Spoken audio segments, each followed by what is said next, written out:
चलिए उदाहरण नंबर जो है 12 का क्वेश्चन है। कुछ इसमें जो है चेंजेस भी करना है। एग्जाम्पल कुछ दूसरा दूसरा भी दे दिया है, तो इसको हम लोग सही नियम से बनाएंगे।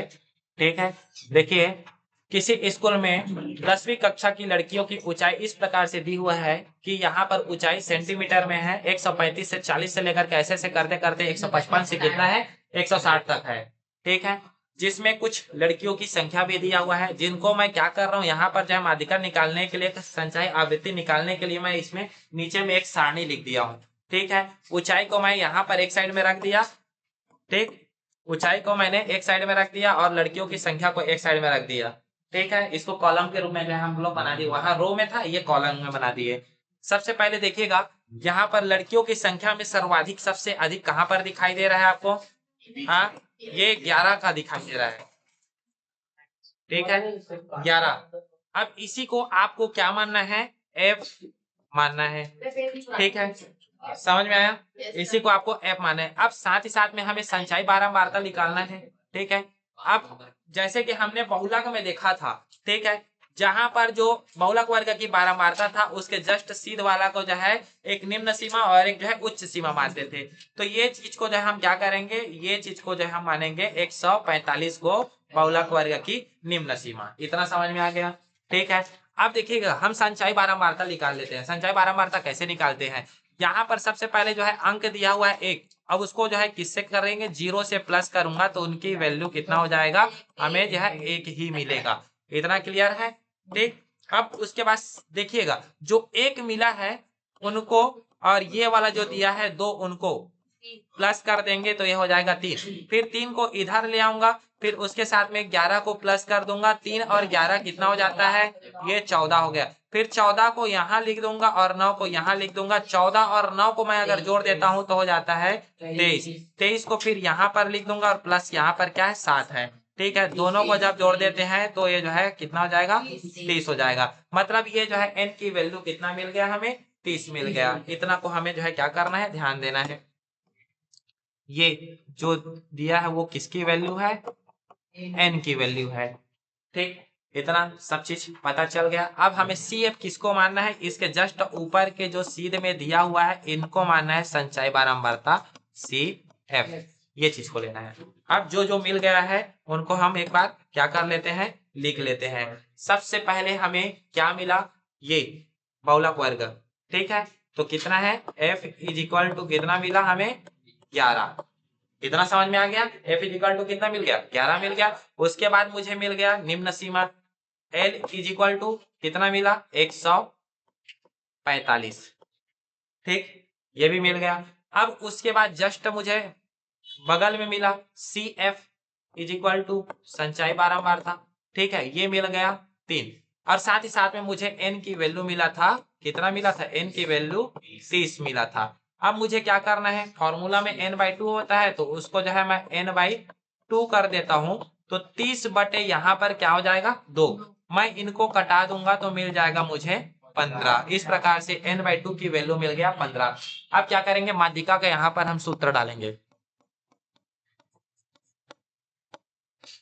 ठीक है, माध्यिका के सूत्र, जिसका सूत्र आता है L प्लस ब्रैकेट में डाल देना। ठीक है, n/2 माइनस टी एफ। ठीक है, और उसके बाद में बटा कितना होता है? एफ होता है और गुणित एच। हाँ, यहाँ पर जो है एच की वैल्यू हम लोग नहीं लिखे हैं। ठीक है, और एच की वैल्यू को जो है यहाँ पर आप लोग लिखना चाहोगे तो लिख सकते हो 145 माइनस 150। अब दोनों का जो है अंतर कितना होता है? तो h इज इक्वल टू जो है इसमें कितना मिल जाएगा? 5 मिल जाएगा। ठीक है, इतना समझ में आ गया।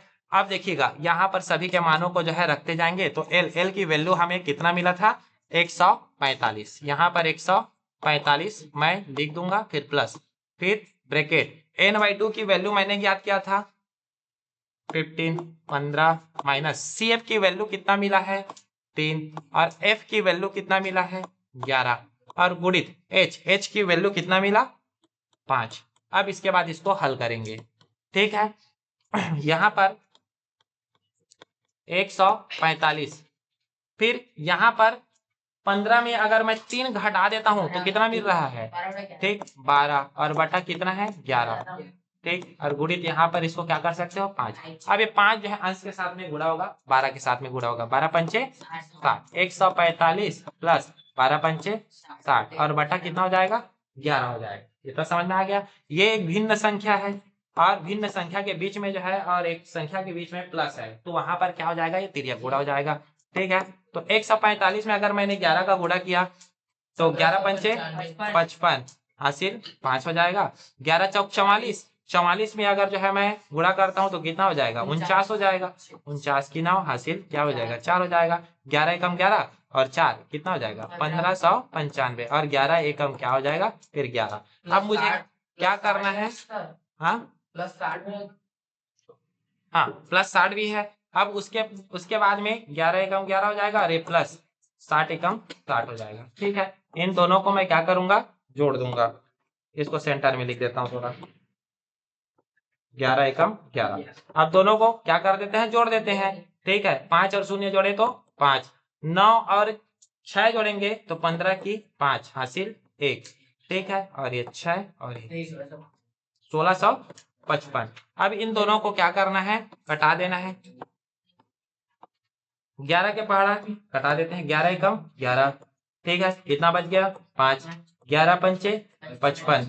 अब देखिए 11 पंचे 55 पूर्ण रूप से चला गया, अब 11 बड़ा है तो 11 शून्य हम क्या करेंगे, यहाँ पर शून्य करेंगे, इतना समझ में आ गया। अब 5 भी अभी भी छोटा है, अब इसके बाद में मैं क्या करूंगा, जीरो बढ़ाऊंगा तो यहाँ पर पॉइंट डालना पड़ेगा, ठीक है। फिर उसका क्या हो जाएगा, 11 चौके 44 हो जाएगा, कितना बच गया 6, फिर डाल देंगे 11 पंचे 55। इस प्रकार से इसका जो है आंसर हमें मिला 150.45, यही इसका आंसर है, लिख लेंगे।